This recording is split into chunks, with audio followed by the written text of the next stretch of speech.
কখনো শুধু টাকার জন্য কাজ করবেন না, কাজটাকে ভালোবেসে করে যাবেন, টাকা এমনিতেই চলে আসবে। আসসালামু আলাইকুম everyone, this is Jamil Ahmed. Welcome to BD solution another video. আপনারা হয়তো জানেন যে এই করোনাকালীন সময়ে জুম অ্যাপস ক্লাস করার প্রধান হাতিয়ার।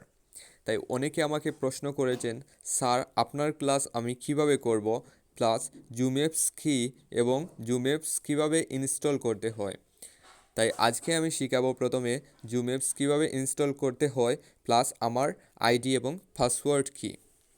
প্রথমে চলে যাবেন আপনার ফোনের প্লে স্টোরে গিয়ে আপনি সার্চ করবেন জুম ক্লাউড মিটিং। যেহেতু আমার জুম ক্লাউড মিটিং ইনস্টল আছে অলরেডি, সেহেতু আমার আবার ইনস্টল করতে হবে না। আপনাদের যাদের ইনস্টল নাই তারা ইনস্টল করে নেবেন। তারপর আমি জুম অ্যাপসের জয়েন হলাম। জয়েন হয়ে এখন আপনারা জানবেন যে আমার personal meeting ID plus password কী। আপনারা দেখতে পারতেছেন আমার পার্সোনাল মিটিং আইডি 6974479060 এবং আমার জুম অ্যাপসের পাসকোড হলো 18ACYW। এতক্ষণ আমার সাথে